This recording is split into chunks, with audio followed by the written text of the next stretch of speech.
Video like जरूर कर लीजिए और ऐसे वीडियो लगातार फ्री में पाने के लिए चैनल को तुरंत सब्सक्राइब कर लीजिए और बेल आइकन को जरूर टैप कर लीजिए ताकि आगे भी सारे वीडियो आपको मिलते रहे। यूट्यूब में फॉलो करते हैं तो प्लीज ये वाला फ्री टेलीग्राम चैनल जरूर ज्वाइन कर लीजिएगा। सारे नोटिफिकेशन सारे अपडेट यहीं पे आते हैं, ध्यान रखिए। नमस्कार दोस्तों, एग्जाम प्रिपरेशन के यूट्यूब चैनल पर मैं प्रियंका एक बार फिर से आप सभी का बहुत बहुत स्वागत करती हूं। और आज की क्लास में जो मैंने टॉपिक लिया है वो है संविधान संशोधन, जो आपके एग्जाम से ठीक पहले मैंने लिया है, क्योंकि ये टॉपिक आपके अगर एग्जाम में पूछा जाता है तो अभी आप अगर पढ़ लेंगे तो आपको नहीं भूलेगा। अगर आप न्यू हैं चैनल पर तो डेली दोपहर 1 बजे क्लास आपको देखने को मिलेगी। जीएस सेक्शन आप मेरे साथ कवर कर सकते हैं और रात को 9 बजे प्रैक्टिस सीरीज चल रही है जिसमें आप टेस्ट सीरीज सॉल्व करेंगे यूपी पीसीएस प्रीलिम्स और साथ में आरओ एग्जाम के लिए। इसके साथ साथ अगर आप पेड कोर्स में इंटरेस्टेड हैं यूपी पीसीएस 2025 के लिए, अभी से आप प्रिपरेशन स्टार्ट कर सकते हैं, जिसके लिए कोर्स अवेलेबल है और अभी से तैयारी शुरू करेंगे तो आप आसानी से अपनी तैयारी कंप्लीट कर पाएंगे। और इसके लिए आपको डिस्क्रिप्शन बॉक्स में दिए गए नंबर्स पे कांटेक्ट करना है, व्हाट्सएप मैसेज या कॉल दोनों करके आप जानकारी ले सकते हैं। अदरवाइज आप गूगल प्ले स्टोर से स्टडी फॉर सिविल सर्विसेज का ऐप डाउनलोड करेंगे। जो भी कोर्स परचेज कर रहे हैं ना, उस पर आप ज्ञान सर जरूर लगाइएगा कूपन कोड, जिससे आपको 20% का डिस्काउंट मिल जाएगा। ठीक है, ज्ञान सर कूपन कोड है। और अभी भी आप अगर तैयारी करना चाहते हैं आरओ एग्जाम के लिए तो आपको समय देना होगा अपनी प्रैक्टिस पे। तो कंटेंट आपको मिलेगा वीडियो रिकॉर्डेड क्लासेस के फॉर्म में। इन क्लासेस के साथ साथ आपको क्या करना है, टेस्ट सीरीज सॉल्व करना है जो डेली कराई जाती हैं, तो इससे आप अपनी प्रिपरेशन अच्छी कर पाएंगे। चलिए बिना देर के आज की क्लास स्टार्ट करते हैं। तो लास्ट क्लास में जो हम लोगों ने देखा था वो 56th अमेंडमेंट तक कंप्लीट हो चुके थे। तो जिन्होंने भी पिछली क्लास नहीं देखी है उसे ज़रूर कंप्लीट कर लें। आज उससे आगे जो भी अमेंडमेंट है वो हम लोग कंटिन्यू करने वाले हैं। 57th कॉन्स्टिट्यूशनल अमेंडमेंट जो कि 1987 में हुआ। तो इसमें क्या हुआ, यहाँ पर अरुणाचल प्रदेश, मेघालय, मिजोरम और नागालैंड, ठीक है, इनको विधानसभा में अनुसूचित जनजाति की सीटों का आरक्षण दिया गया। यहाँ पर कौन कौन से राज्य हैं उनको याद रखिएगा, अरुणाचल प्रदेश, मेघालय, मिजोरम और नागालैंड है, यहाँ पर मणिपुर नहीं है। ठीक है, 58th कॉन्स्टिट्यूशनल अमेंडमेंट है। इसमें क्या हुआ 1987 में, तो हिंदी भाषा में संविधान का प्राधिकृत पाठ उपलब्ध कराया गया और संविधान के हिंदी पाठ समान विधिक मान्यता प्रदान की गई। 59th अमेंडमेंट होता है 1988 में। तो पंजाब में राष्ट्रपति शासन 3 वर्ष के लिए विस्तार किया गया और आप देखते हैं पंजाब में कई बार राष्ट्रपति शासन लगा और आंतरिक अशांति के आधार पर पंजाब में राष्ट्रीय आपात की घोषणा हुई थी। फिर 60वां संशोधन अधिनियम आता है 1988 में। व्यवसाय वृत्ति रोजगारों पर करों की सीमा 250 रुपये प्रति वर्ष से बढ़ाकर 2500 रुपये प्रति वर्ष किया गया। यहाँ पर जो 57th वाला है वो इम्पॉर्टेंट है, याद रखिएगा। 58 भी इम्पॉर्टेंट है। अब देखते हैं 61st, यहाँ पर भी स्टार लगाइए। ठीक है, तो 61st जो कॉन्स्टिट्यूशनल अमेंडमेंट है वो 1989 में हुआ। लोकसभा और विधानसभा चुनाव में जो मतदान की उम्र है वो 21 वर्ष से घटाकर कितनी की गई, 18 वर्ष कर दी गई थी। तो ये इंपॉर्टेंट है। ठीक है, तो आपसे कभी भी प्रश्न पूछा जाएगा जो चुनाव में मतदान की उम्र 21 वर्ष से 18 वर्ष कब की गई, तो 1989 में और 61st कॉन्स्टिट्यूशनल अमेंडमेंट होता है। जो जो इंपॉर्टेंट है मैं उन पर स्टार लगा रही हूँ, जो हाईलाइट है उनको हर हाल में आपको तैयार कर लेना है।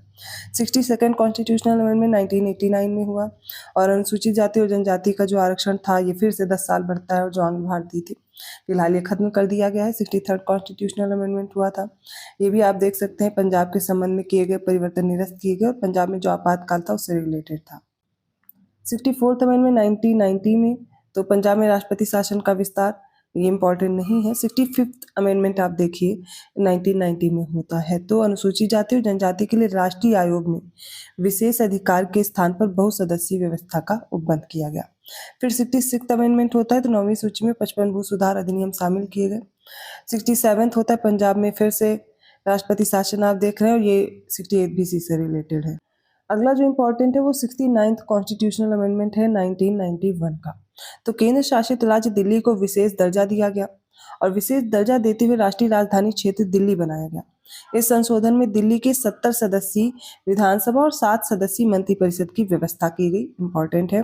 70वां जो संशोधन अधिनियम आया 1992 का, तो राष्ट्रपति के निर्वाचन में निर्वाचन कॉलेज के रूप में राष्ट्रीय राजधानी क्षेत्र दिल्ली विधानसभा के सदस्यों और केंद्र शासित प्रदेश जो पुडुचेरी है इनको भी शामिल किया गया। तो आपको पता होना चाहिए कि जो प्रेसिडेंट का इलेक्शन होता है इसमें कौन कौन पार्ट लेते हैं, तो जो संसद के निर्वाचित सदस्य हैं, ठीक है, वो चाहे लोकसभा हो या राज्यसभा, इनके निर्वाचित सदस्य भाग लेते हैं।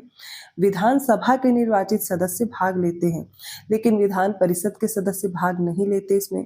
जितने भी मनोनीत सदस्य हैं वो चाहे संसद के हों या फिर विधानमंडल के हों, वो भी भाग नहीं लेते। इसके अलावा एक संशोधन हुआ जो कि ये 70वां संशोधन अधिनियम है, इम्पॉर्टेंट है, ठीक है, ये भी इम्पॉर्टेंट है, तो इसको भी याद रखिएगा, ठीक है।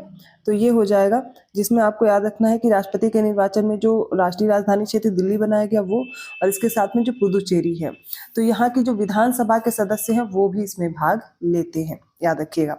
अगला 71वां संशोधन है, ये भी मोस्ट इंपॉर्टेंट है, तो ठीक है, यहाँ पर आप मोस्ट इंपॉर्टेंट लिख लीजिएगा। तो क्या होता, अभी हमने एक अमेंडमेंट पढ़ा था 21वां संशोधन अधिनियम, जिसमें सिंधी भाषा को जोड़ा गया था, ठीक है, 8वीं अनुसूची में। तो 8वीं अनुसूची भाषा से रिलेटेड है, तो कोंकणी, मणिपुरी, नेपाली, ठीक है, इसको जोड़ा गया 8वीं अनुसूची में। 3 भाषाएं अब आगे जोड़ी गई, तो अब कितनी, 18 हो गई, 15 थी, 15वीं भाषा कौन थी, सिंधी थी। सिंधी के बाद कोंकणी, मणिपुरी, नेपाली भाषा जोड़ी गई, और अब अनुसूचित भाषाओं की जो इस अनुसूची में भाषाएं हैं वो कितनी हो गई, 18 हो गई। तो 3 अमेंडमेंट हुए हैं 8वीं अनुसूची में, दूसरा अमेंडमेंट अभी आप पढ़ रहे हैं, तीसरा भी आगे पढ़ेंगे। तो एक याद हो गया, सिंधी भाषा 21वां संशोधन, 71वां संशोधन, कोंकणी, मणिपुरी, नेपाली 3 भाषा, 18 हो गई है। 72वां संशोधन अधिनियम आता है, त्रिपुरा विधानसभा में अनुसूचित जनजाति के लिए सीटों का आरक्षण होता है। 73वां संशोधन अधिनियम इंपॉर्टेंट है, 73rd मोस्ट इंपॉर्टेंट, ठीक है। अब इस स्लाइड में आप जितने भी देख रहे हैं अमेंडमेंट सारे इंपॉर्टेंट ही हैं। 73वां संशोधन अधिनियम, इसमें क्या होता है, पंचायती राज संस्थाओं को संवैधानिक दर्जा दिया गया, संवैधानिक स्थिति और सुरक्षा प्रदान की गई, और इस उद्देश्य के लिए संशोधन करके एक नया भाग जोड़ा गया। कौन सा, भाग 9 जोड़ा गया, जिसे पंचायत नाम दिया गया, और 11वीं अनुसूची में पंचायत की 29 कार्यात्मक मदें जोड़ी गई। तो ठीक है, 29 कार्यात्मक मदें थी और भाग 9 जोड़ा गया, जिसमें पंचायत नाम दिया गया, ठीक है। अब जब 73वां संशोधन पढ़ रहे हैं ना, तो उसके साथ में आप 74वां संशोधन भी याद करेंगे, तो ये भी 1992 में हुआ। शहरी स्थानीय निकायों को संवैधानिक स्थिति और सुरक्षा प्रदान की गई, और इस संशोधन के लिए कौन सा भाग जोड़ा गया, तो 9A, पार्ट 9A जोड़ा गया, 9 का, जिसे नगर पालिकाएं नाम दिया गया, और नई 12वीं अनुसूची में नगर पालिकाओं के 18 कार्यात्मक मदें जोड़ी गई, ठीक है। तो 11वीं अनुसूची और 12वीं अनुसूची, अब 2 अनुसूची और जोड़ी गई। 10वीं हमने दल बदल वाली पढ़ी, देखिए रिलेट करिए, पिछला याद करिए तो आप नहीं भूलेंगे। सबसे पहली 9वीं अनुसूची जोड़ी गई, पहला संशोधन हुआ, उसके बाद 10वीं अनुसूची जोड़ी गई, ठीक है, दल बदल वाली। उसके बाद कौन सा संशोधन हुआ, 74वां, 73वां और फिर 74वां, तो पंचायत जोड़ा गया।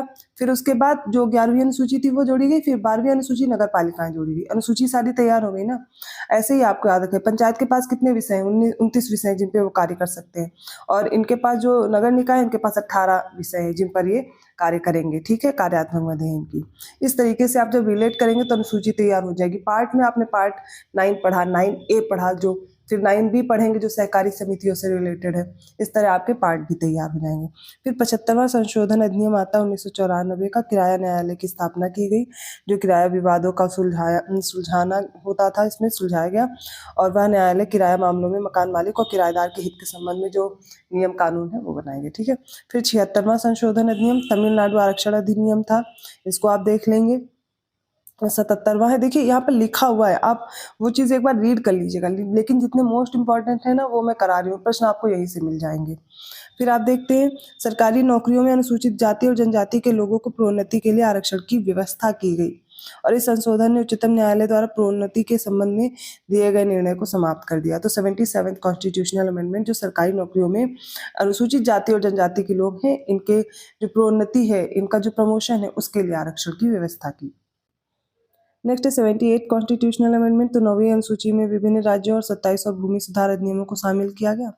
तो अब इसमें जो अधिनियम है बढ़ के 282 हो गए, और जो अंतिम प्रविष्टि संख्या है इसमें ये भी याद रखिए 284 है। 79th कॉन्स्टिट्यूशनल अमेंडमेंट, फिर से आरक्षण जो इनको था OBC, SC और जो आंग्ल भारतीय थी, इन सभी का 10 साल के लिए बढ़ा, 2010 तक बढ़ गया। अब 80वां संविधान संशोधन होता है 2000 में। तो केंद्र और राज्य के बीच राजस्व की वैकल्पिक अवमूल्यन योजना की व्यवस्था और यह व्यवस्था 10वें वित्त आयोग की सिफारिश के बाद की गई। सिफारिश में कहा गया था कि केंद्रीय कर और शुल्कों से प्राप्त कुल आय 29% राज्यों के बीच बांटना चाहिए। नेक्स्ट इंपॉर्टेंट है 81st कॉन्स्टिट्यूशनल अमेंडमेंट 2000, ठीक है, तो राज्य को शक्ति प्रदान की गई कि किसी वर्ष में भी भरी ना जा सकी आरक्षित श्रेणी की रिक्तियों की अन्य अनुवर्ती वर्ष या वर्षों के दौरान भरे जाने वाली रिक्तियों की पृथक श्रेणी माना जाए। ऐसी रिक्तियों को उस वर्ष की रिक्तियों में ना मिलाया जाए जिस वर्ष वे भरी जाएं और उन्हें वर्ष की कुल रिक्तियों की 50% आरक्षण सीमा में सम्मिलित ना माना जाए। नेक्स्ट है, दूसरे शब्दों में संशोधन में बैकलॉग रिक्तियों के मामले में क्या कहा गया कि 25% तक की आरक्षण सीमा को जो समाप्त कर दिया जाए। यहाँ पर आपको इतना याद रखना है, ठीक है, ये जो लास्ट का हाईलाइटेड पॉइंट है। फिर 82nd कॉन्स्टिट्यूशनल अमेंडमेंट 2000 में हुआ। यहाँ पर भी अनुसूचित जाति और जनजाति के पक्ष में जो चीज़ें हैं वो देखिए, आरक्षण से संबंधित है। 83rd कॉन्स्टिट्यूशनल अमेंडमेंट है, अरुणाचल प्रदेश में पंचायतों में जो अनुसूचित जातियों के लिए आरक्षण है उनसे संबंधित। 84th कॉन्स्टिट्यूशनल अमेंडमेंट इंपॉर्टेंट है। 2001 का लोकसभा और राज्य विधानसभा सीटों के पुनर्निर्धारण पर 25 वर्ष के लिए मतलब 2026 तक पाबंदी बढ़ाई गई और ऐसा जनसंख्या को सीमित करने के लिए किया गया। दूसरे शब्दों में लोकसभा और विधानसभाओं में सीटों की संख्या 2026 तक यही रहेगी और यह व्यवस्था भी की गई कि राज्यों में निर्वाचन क्षेत्रों के पुनर्निर्धारण जो है वो 1991 की जनगणना के आधार पर ही होगा। तो 84 इसलिए इंपॉर्टेंट हो गया, ठीक है।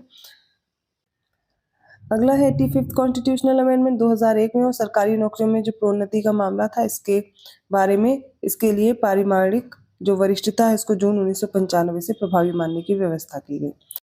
अगला 86th कॉन्स्टिट्यूशनल अमेंडमेंट है जो कि मोस्ट इंपॉर्टेंट है, जितने भी स्टार लगाइए कम है क्योंकि यहाँ से अक्सर प्रश्न बने हैं। प्रारंभिक शिक्षा को मूल अधिकार बनाया गया जो कि नया एक आर्टिकल जोड़ा गया 21A 21 का और इसमें घोषणा की गई, ये देखिएगा 6 से 14 वर्ष, ये पूछा जा सकता है कितने वर्ष के लिए बच्चों के लिए, तो 6 से 14 वर्ष तक के जो बच्चों के लिए निःशुल्क प्रारंभिक शिक्षा की व्यवस्था है वो आर्टिकल 21A के तहत की गई और ये 86th कॉन्स्टिट्यूशनल अमेंडमेंट था 2002 के तहत जो कि प्रारंभिक शिक्षा को मूल अधिकार बना दिया गया, ठीक है, फंडामेंटल राइट हो गया।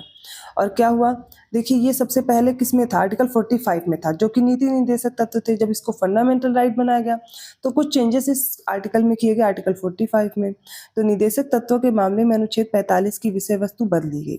राज्य सभी बालकों को 14 वर्ष की आयु पूरी की जाने तक निःशुल्क और अनिवार्य शिक्षा देने के लिए उपबंध करने का प्रयास करेगा, ये इसमें हो गया। फिर आर्टिकल 51A है, ये किससे रिलेटेड है, तो ये फंडामेंटल ड्यूटीज से रिलेटेड है, ठीक है। अब यहाँ पर एक और मूल कर्तव्य जोड़ दिया गया, पहले संख्या में 10 थे, स्वर्ण सिंह समिति की अनुशंसा पर जोड़े गए, ठीक है। तो फंडामेंटल ड्यूटीज तो बाद में जोड़े गए जो कि अभी हम लोगों ने अमेंडमेंट पढ़ा हुआ है। अब आगे बात करते हैं इसमें जो 11वां फंडामेंटल ड्यूटी जो जुड़ेगी वो कौन सी है, तो यह हर भारतीय नागरिक का कर्तव्य होगा कि वह अपने बच्चों को, चाहे वह उसके माता पिता हों या अभिभावक हों, 6 से 14 वर्ष तक की उम्र तक की शिक्षा की सुविधा उपलब्ध कराए। तो शिक्षा से रिलेटेड आपने देखे 3 आर्टिकल हैं, कौन कौन से शिक्षा से अगर आप बात की जाएगी तो एक तरह का मौलिक अधिकार है, ठीक है, मूल कर्तव्य भी है और निर्देशक तत्व में भी आता है, ठीक है। तो ये आपको याद रखना है, यहाँ पर ये चीज़ें आपसे पूछी जा सकती हैं। एक चीज़ और याद रखिएगा, यहाँ पर 6 से 14 वर्ष तक की जो फंडामेंटल राइट बनाया गया, तो यहाँ पर जब विषय वस्तु चेंज की गई नीति निर्देशक तत्व में, तो ये जो बालक हैं, छोटे बालक हैं 6 वर्ष से कम है, उनकी शिक्षा का प्रावधान करता है। तो यहाँ पर ये चीज़ आप ध्यान रखिएगा। तो यहाँ पर जो है सभी बालकों को 14 वर्ष तक की जो आयु पूरा करते हैं तो अनिवार्य शिक्षा देने का प्रावधान है, वो मौलिक अधिकार के तहत भी, नीति निर्देशक तत्व के तहत भी और 51A के तहत भी। तो 87 कॉन्स्टिट्यूशनल अमेंडमेंट है जिसमें क्षेत्रीय निर्वाचन क्षेत्रों के पुनर्निर्धारण का आधार 2001 की जनगणना के आधार पर होगा। अब ये जो 1991 की जनगणना थी उसको हटाया गया जो कि 84वें संविधान संशोधन के तहत किया गया था। फिर 88th अमेंडमेंट है 2003 का, सेवा कर से संबंधित था।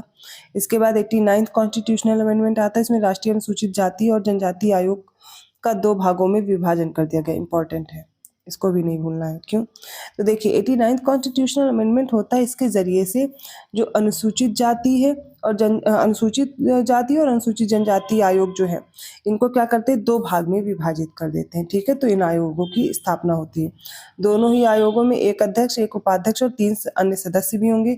इनकी नियुक्ति कौन करेगा, तो राष्ट्रपति द्वारा किया जाता है। तो नाम क्या रखा गया, राष्ट्रीय अनुसूचित जाति आयोग और राष्ट्रीय अनुसूचित जनजाति आयोग। 89th अमेंडमेंट 2003, अब याद रहेगा। अगला ये जो 90वां संविधान संशोधन अधिनियम है, ये आप देखेंगे बोडोलैंड से रिलेटेड। 91वां जो संविधान संशोधन है 2003 का, तो इस संविधान संशोधन अधिनियम द्वारा मंत्रिपरिषद के आकार को निश्चित कर दिया गया। इंपॉर्टेंट है। इसका उद्देश्य दोषियों को लोक पद धारण करने से रोकना और दल बदल कानून को मजबूती प्रदान करना था। तो कितना किया गया? केंद्रीय मंत्रिपरिषद में प्रधानमंत्री सहित अधिकतम संख्या जो है वो लोकसभा की कुल सदस्य संख्या के 15% से अधिक नहीं होगी। ये चीज ध्यान रखिएगा, 15% से अधिक नहीं होगी। ठीक है, और यहाँ पर न्यूनतम 12 से कम भी नहीं होंगे। ठीक है, राज्यों में जब बात की जाए। इसके अलावा इसमें एक और प्रावधान इंपॉर्टेंट है जो देखिए, जैसे 10वीं अनुसूची में वर्णित है, ये दल बदल से रिलेटेड है ना। तो यदि किसी दल के 1/3 सदस्य दल बदल करते हैं तो उन्हें अयोग्य घोषित नहीं किया जा सकता और इस उपबंध को समाप्त कर दिया गया है। इसका अर्थ है दोषियों को फूट के आधार पर कोई संरक्षण प्राप्त नहीं है। ये भी आप ध्यान रख सकते हैं क्योंकि इससे स्टेटमेंट वाइज प्रश्न बन सकते हैं। अब देखिए 8वीं अनुसूची में हमने 2 अमेंडमेंट पढ़े, 21वां, फिर अगला हमने जो पढ़ा हुआ था जिसमें मणिपुरी, कोंकणी और नेपाली 3 भाषाएं जोड़ी गई। ठीक है ना। तो तीसरा अमेंडमेंट और पढ़ना, 3 मैंने बताए थे हुए थे। एक 92nd कॉन्स्टिट्यूशनल अमेंडमेंट है 2003 का। इसमें क्या हुआ? तो संविधान की जो 8वीं अनुसूची है अब इसमें 4 भाषाएं और जोड़ी गई। 18 हो गई थी, 18 के बाद अब 22 हो जाएंगी। बोडो, डोगरी, मैथिली और संथाली, BDMS। ठीक है, या बॉर्ड वॉश करके याद कर सकते हैं। तो अनुसूची जो भाषाएं हैं इनकी संख्या कितनी? 22 हो गई। और इम्पॉर्टेंट है, स्टार लगा लीजिए, हाईलाइट नहीं, इसका मतलब ये नहीं है इम्पॉर्टेंट नहीं। तो 21वां संशोधन हुआ था पहला, फिर हुआ 71वां, 21, 71 और 92, 3 अमेंडमेंट हुए थे। तीनों अमेंडमेंट के जरिए से क्या होता है? भाषाएं जोड़ी गई। देखिए नीचे दिया भी हुआ है। 14 भाषाओं को शुरू में संविधान में शामिल किया गया। इसके बाद सिंधी को 1967 में 21वां संशोधन, 1992 में 71वां, और यही जो 1992 लास्ट का 92 याद कर लीजिए। फिर 92वां संशोधन, ऊपर 4 भाषाएं। तो कोंकणी, मणिपुरी जिसे मैतेई बोलते थे, और नेपाली को जोड़ा गया था। ठीक है, याद करने का आप कोई भी टिक बना सकते हैं। फिर 93rd कॉन्स्टिट्यूशनल अमेंडमेंट है 2005 का। तो यहाँ पर राज्यों को सामाजिक और शैक्षिक दृष्टि से जो पिछड़े वर्ग हैं, अनुसूचित जाति हैं, अनुसूचित जनजाति हैं, इनके लिए शैक्षणिक संस्थानों में आरक्षण करने हेतु विशेष उपबंध बनाने की शक्ति प्रदान की गई और इन शैक्षणिक संस्थानों में निजी क्षेत्र के संस्थान भी शामिल हैं। तो 93rd अमेंडमेंट भी इंपॉर्टेंट है, ऐसा नहीं है किसको नहीं पढ़ना है, इसको भी आप पढ़ के जाएंगे। 94th आपको पढ़ना है, 95th भी आपको पढ़ना है जो आरक्षण बढ़ाएगा। 96th आपको याद रखना है, ये भी इंपॉर्टेंट है, 8वीं अनुसूची से रिलेटेड है। चौथा अमेंडमेंट, 3 तो उसमें भाषाएं जोड़ी गई, चौथा क्या है? भाषा में नाम का बदलाव हुआ। जो उड़िया भाषा थी इसका नाम उड़िया कर दिया गया। बस इतना इसमें अमेंडमेंट हुआ था 96 2011। तो जो भाषा का उच्चारण है जो उड़िया था उसको उड़िया किया गया, बस इतना याद रखना है। फिर 97 कॉन्स्टिट्यूशनल अमेंडमेंट 2011 का। तो इस संशोधन के द्वारा सहकारी समितियों को एक संवैधानिक स्थान और संरक्षण प्रदान किया गया। सहकारी समिति बनाने का अधिकार एक मौलिक अधिकार बना दिया गया। तो पार्ट 9 पढ़ा हमने, जोड़ा गया पंचायत, पार्ट 9A नगर पालिका, पार्ट 9 का B संविधान में जोड़ा गया जो कि सहकारी समिति से रिलेटेड था। क्लियर? सहकारी समिति से रिलेटेड कुछ चीजें इसमें दी गई हैं। ठीक है, 7वीं अनुसूची में 32 राज्य सूची की प्रविष्टि के अंतर्गत राज्य का ये विषय है और बाकी चीजें आप यहाँ से पढ़ सकते हैं। फिर 98th अमेंडमेंट है, वो भी आप देख सकते हैं, पूछे जाने की संभावना कम है, इसलिए जो चीज़ रीड करनी वो मैं आपको बोल दे रही हूँ, वो आप रीड करेंगे। 99 जो अमेंडमेंट है, सर्वोच्च न्यायालय और उच्च न्यायालयों में न्यायाधीशों की नियुक्ति के लिए जो कॉलेजियम प्रणाली है, इसके स्थान पर एक राष्ट्रीय न्यायिक नियुक्ति आयोग की स्थापना की गई, नेशनल जुडिशियल अपॉइंटमेंट्स कमीशन। लेकिन 2015 में सर्वोच्च न्यायालय ने इस संशोधन को असंवैधानिक करके रद्द कर दिया था और पूर्व में जो कॉलेजियम प्रणाली चल रही थी वो आज भी चल रही है। अब यहाँ से लेकर के लेटेस्ट जितने अमेंडमेंट हुए सारे आपको एक एक पता होने चाहिए, एक भी नहीं भूलना है। ठीक है, तो जो 100वां संविधान संशोधन अधिनियम आया 2015 का, तो भारत द्वारा कतिपय भूभाग का अधिग्रहण और कुछ अन्य भूभाग का बांग्लादेश को जो हस्तांतरण किया गया। ठीक है, भारत बांग्लादेश भूमि सीमा समझौता ये इसमें दिया गया है। तो इसके तहत क्या हुआ? तो 4 राज्यों में असम, पश्चिम बंगाल, मेघालय और त्रिपुरा के कुछ भूभाग से संबंधित जो प्रावधान है वो संविधान की पहली अनुसूची के प्रावधानों को इसमें संशोधन कर दिया गया। कुछ भाग दिए गए और कुछ भाग अपने आप को मतलब हस्तांतरित किए गए। तो 101वां संशोधन अधिनियम ये GST से रिलेटेड है। ठीक है, वस्तु और सेवा कर से, आप इतना याद रखेंगे बस तैयार रहेगा, GST से रिलेटेड। अब देखिए GST से प्रश्न बनते हैं तो काफ़ी चीज़ें आपको इसमें दी जाएंगी और ये चीज़ें आप यहाँ से रीड करके जा सकते हैं। इन फैक्ट से यहाँ पर प्रश्न बन सकते हैं स्टेटमेंट वाइज, तो याद रखिएगा। नेक्स्ट है 102nd संविधान संशोधन अधिनियम जो होता है, राष्ट्रीय पिछड़ा वर्ग आयोग को संवैधानिक दर्जा दिया गया, जो कि 1993 में संसद के एक अधिनियम द्वारा स्थापित किया गया था। तो एक तरह से अब क्या हो गया, संवैधानिक आयोग हो गया। पिछड़े वर्गों के संबंध में अपने कार्यों से राष्ट्रीय अनुसूचित जाति आयोग को राहत दी गई।